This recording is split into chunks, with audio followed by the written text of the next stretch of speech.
Muy buenos días, estimados seguidores y escuchas de nuestras acostumbradas microcápsulas de cultura jurídica semanal. En esta ocasión, nuestra cápsula ya, la número 142 cápsulas, pues cuyo único objetivo es incrementar la cultura jurídica de la sociedad desde este espacio y bueno, pues tratar el tema pues con palabras sencillas. Ay, espérame. Con palabras sencillas y bueno, pues en términos entendibles. Y bueno, el día de hoy pues vamos a hablar de tres temas específicos. El primero de ellos es que pues continúa el debate, un debate muy fuerte, con dos posturas pues muy, pues yo diría reaccionarias, ¿no? Quienes dicen que la reforma electoral resolverá los problemas en materia política electoral en México, el famoso INEC, Instituto Nacional de Elecciones y Consultas, y hay quienes la postura de que se va a desaparecer al INE, que se va a hacer inoperante,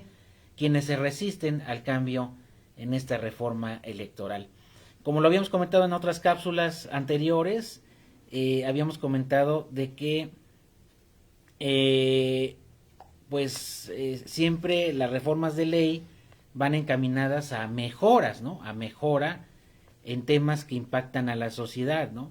Si una reforma impacta de manera negativa, pues obviamente no debe de pasar, pero debe haber un estudio si impacta de una manera que no es adecuada para la sociedad.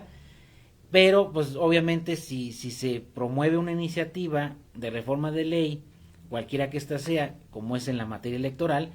pues es porque se va a enriquecer, se va a ampliar, se va a complementar lo que ahí el texto dice, para obtener, pues obviamente, mejoras en aspectos de la organización, sobre todo de los procesos electorales en los tres niveles de gobierno, municipal, estatal y federal, y que el ciudadano, que es el que finalmente va a resentir aspectos positivos y negativos, pues pueda participar, incentivar la participación y tener la certeza de que su voto y su elección va a ser respetada, que se va a respetar su voto,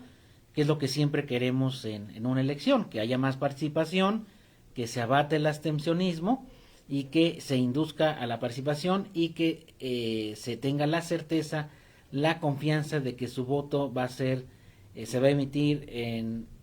bajo los principios que rigen el voto: libertad, secrecía, legalidad,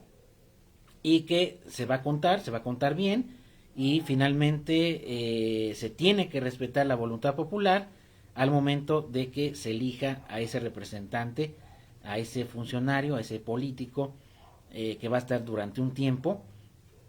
en un cargo de elección. Les decía yo, hay dos posturas muy encontradas, incluso ayer viendo las últimas notas en relación a este tema, se plantea que a finales o inicios del próximo año, a finales de este año,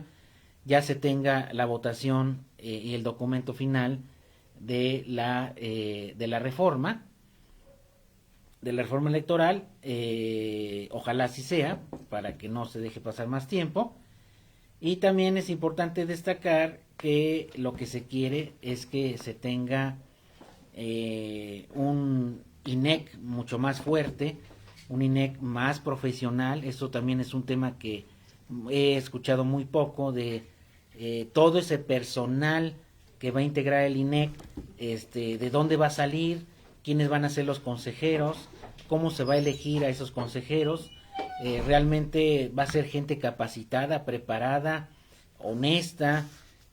profesional, la que va a estar en ese órgano, y no, como a mí me consta, gente que no tenía ninguna preparación y entraba como directivo en el Instituto Federal Electoral y el INE,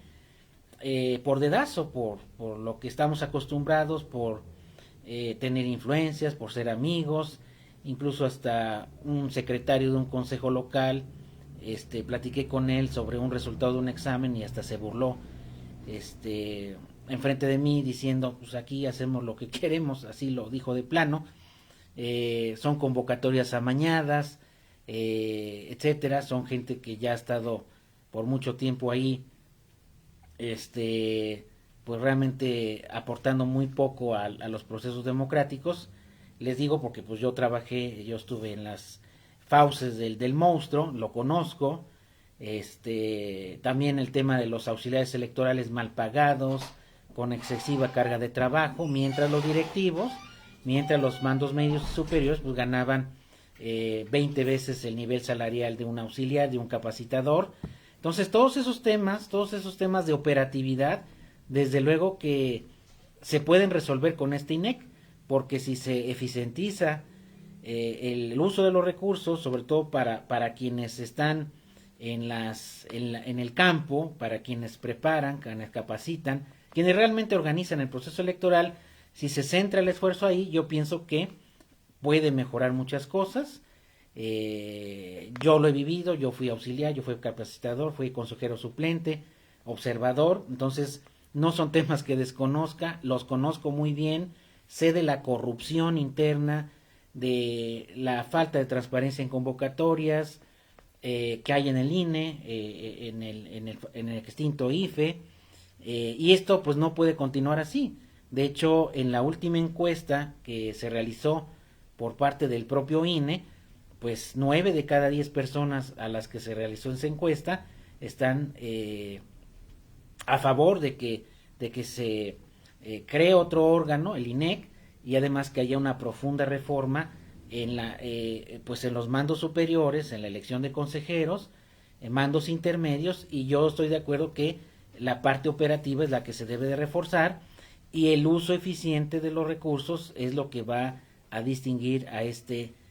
INEC. De hecho, ya habíamos comentado en una cápsula anterior de que la reforma va mucho más allá, es una reforma constitucional, se va a modificar el artículo 41, se van a modificar leyes secundarias para que se pueda reforzar este tema, y este órgano finalmente puede organizar las elecciones en los 3 niveles de gobierno, municipal, estatal o federal. Que hay quien dice que es peligroso, que hay quien dice que se concentran muchas funciones en un superórgano. Yo pienso que si llegan las gentes adecuadas, si llegan realmente las personas más adecuadas e idóneas al puesto, pues no tendría por qué suceder eso, ¿no? Realmente lo que fallan no son las instituciones, lo que fallan son las personas, y es lo que ha pasado en el INE, el excesivo protagonismo, gente que no se sabe de dónde salió, que se decía muy preparada en la materia, y que bueno, finalmente lo que pasó es que en lugar de fortalecer al INE, pues lo que hizo se debilitó. Prueba de ello el cambio de estructura de IFE a INE, pues obedeció a un conflicto postelectoral muy grande, teniendo como antecedentes la elección de 2006, que fue donde se debió de haber repuesto la elección, y la del 2012, que finalmente hizo que se cambiara el IFE al INE, y el INE pues nunca entró en esa dinámica de que debiera de mejorarse las cosas, la situación en materia de procesos electorales, y de que gente preparada, idónea a los puestos, y la parte operativa fuera la que funcionara de manera correcta, de manera adecuada, ¿no? Entonces, esas dos posturas pues tienen sus puntos, sus pros, sus contras, tienen sus puntos ahí que algunos no quieren negociar, pero bueno, finalmente el ciudadano está en medio de esto, el ciudadano es el que se verá más beneficiado si se aprueba esta reforma. Yo sí estoy de acuerdo en que se haga una profunda reforma a los institutos, a los famosos OPLES, realmente no han funcionado. Los órganos a nivel estatal son órganos con muchísima corrupción, con muchísima dispensación de recursos, yo también lo conozco de dentro. Entonces es bueno que se concentre en un solo órgano con ciertos órganos delegacionales, y bueno, pues esto todavía no existe la última palabra en la iniciativa que se presentó. Obviamente esto se va a enriquecer, esto se va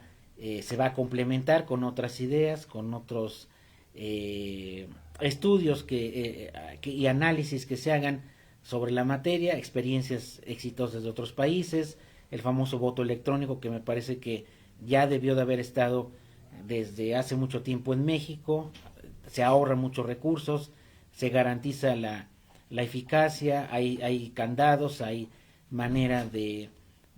resolver esto, porque pues hemos visto que los fraudes que se han hecho en el pasado pues ha sido con el voto impreso. Imagínense, si ya existe ese antecedente de fraude habiendo boleta impresa, pues ¿por qué no optar por las tecnologías y por la supervisión de esas tecnologías por parte de gente profesional y preparada, ¿no? Entonces, pues este es básicamente el tema que quise abordar en esta cápsula, que vienen las semanas más intensas en relación con los estiras, aflojes, en relación con esta reforma electoral, que sin duda va a ser una de las más importantes, de mayor calado, sobre todo inédito en el tema de que se puedan elegir a los consejeros por vía voto, algo que no existe. Sería excelente, igualmente a los consejeros de las salas del Tribunal Electoral, en donde también se cuecen habas con el nepotismo, con las influencias, gente que llega sin méritos. A mí me consta también, porque yo estuve en un curso en Jalapa para actuarios y pues ya estaba todo decidido hace muchos años. Entonces, tanto en órgano judicial como en órgano administrativo electoral, las cosas no estaban bien y merecen un cambio, ¿no? Y ese cambio a favor de el ciudadano. Saludo con mucho gusto al maestro Víctor Manuel, gracias, ahorita nos vamos a saludar, muchas gracias, buenos días. A José Luis Vendrell, gracias, estimado alumno aquí de criminología, gracias, qué bueno que nos está viendo. Y también tenemos una pregunta ahí, dos preguntas de nuestro público que teníamos ya pendientes desde las semanas anteriores. Aquí nos pregunta Belén Rojas en relación con el tema de los usos y costumbres, están incluidos en la Constitución, ¿por qué se siguen utilizando ciertos rituales y usos y costumbres que pudieran considerarse como delitos? Bueno, habíamos comentado de que en el sistema jurídico mexicano y en todos los sistemas jurídicos tenemos una famosa pirámide normativa, donde la base son las leyes de menor jerarquía y la cúspide las de mayor jerarquía. Ya lo hemos comentado de que la Constitución y los tratados internacionales son la ley suprema de la Unión, y la Constitución en su artículo cuarto, el 2 y el 4, el 2 de los derechos de los indígenas y el cuarto, garantizan que se respeten los usos y costumbres. Los usos y costumbres son las costumbres reiteradas, las conductas reiteradas que no están plasmadas en un documento, pero que se hacen, que a través del tiempo se hacen ley, y que tienen el mismo peso que una norma jurídica. Hay aquí en México municipios y estados como Guerrero, Chiapas, Oaxaca, Puebla también, donde hay municipios y regiones, poblados, donde no existe la ley como la conocemos, la ley escrita o que surja de un proceso legislativo, y se rigen por usos y costumbres. De hecho, la elección de sus autoridades en aquellos municipios es por usos y costumbres. Los usos y costumbres forman parte del sistema jurídico, están por debajo de las leyes federales, de las leyes estatales, en la base de la pirámide, pero nuestra propia Constitución e incluso los tratados internacionales respetan los usos y costumbres, sobre todo porque recordemos que hay gente originaria, los indígenas, la gente que vivió en estas tierras antes de que llegaran los españoles, el tema de la conquista, que lo que se hizo es tratar de exterminar a esos grupos indígenas, sus culturas, etcétera. Entonces se debió la Constitución debe de proteger a esos grupos que aún siguen siendo vulnerables, y son ellos los que generalmente utilizan sus usos y costumbres, porque son costumbres que tienen ya de manera centenaria, o sea, ya por muchos años, y la propia ley, las propias instituciones, las normas reconocen que esos usos y costumbres, pues también para esas personas deben de respetarse, deben de aplicarse y forman parte del sistema jurídico, ¿no? Entonces, ese es el tema de Belén Rojas, y también nos complementa, dice, si una persona en un lugar que se rige, llega a otro lugar donde se aplica la ley y comete un acto, se le hace normal, ¿cómo lo sancionan? Sí, recordemos que el desconocimiento de la ley no exime de su cumplimiento. Esto quiere decir que si una persona que se rige por usos y costumbres va a otro lugar y ahí a lo mejor sus usos y costumbres chocan o contravienen una norma a las que nosotros estamos acostumbrados, pues no le exime de cumplirla. Entonces, si se llega a cometer un delito, una falta administrativa, pues va a tener que ser sancionado, ¿no? Que bueno, recordemos que ahora lo que se privilegia en el derecho penal, pues es reparación del daño, no sancionar, salvo los delitos más graves. Entonces, en ese tema sí hay costumbres, sí hay usos y costumbres que pudieran incluso hasta considerarse un delito para nosotros. Eso sucede, por ejemplo, en Israel, en algunos países árabes donde menores de edad contraen nupcias con mayores de edad. Aquí sería estupro, aquí sería un delito y allá no, ¿no? Entonces eso pues depende de muchos factores, de muchas, pues de muchos, el entorno social de la persona y lo que a lo mejor para nosotros es aceptado, para ellos no y viceversa. Lo que para ellos está aceptado, para nosotros no, pues eso forma parte también de los usos y de las costumbres, ¿no? Y bueno, pues esa era una de las preguntas que teníamos ahí pendiente de nuestro público. Y bueno, agradecerles la escucha en estas microcápsulas, ojalá las puedan compartir, ojalá puedan irse a YouTube, suscribirse a nuestro canal Cultura Jurídica Televisión, también en Facebook Cultura Jurídica Televisión, estamos presentes, en Instagram también, a través de nuestro canal,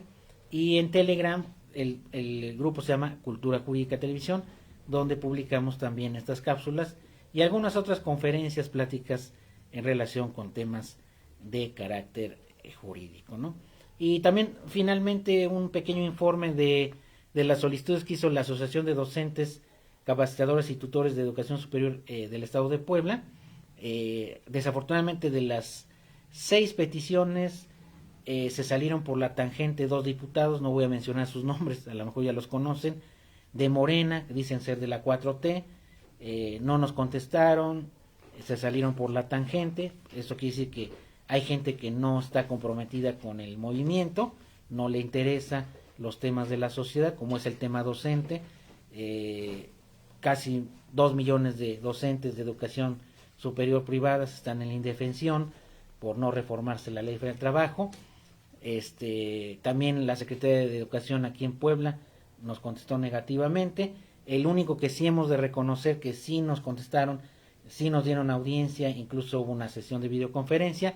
es la Secretaria del Trabajo, la licenciada Luisa María Alcaide, a quien saludamos y bueno, agradecemos que es la única que nos hizo caso en la petición y ojalá esto avance porque los docentes de educación superior de escuelas privadas estamos en un estado de indefensión. Hemos impulsado la mejora continua en nuestras prestaciones, en el reconocimiento finalmente como un trabajo especial en la ley del trabajo. Ojalá se logre. De hecho, sería una de las últimas reformas de esta administración. Y bueno, lo quería comentar porque hay quienes no están en consonancia con la cuarta transformación y bueno, nos topamos con pared. Pero bueno, en el tema de la Secretaría de Trabajo tuvimos ya respuesta y bueno, ojalá camine esta iniciativa de ley que hemos presentado, que hemos abonado para la mejora de todo el gremio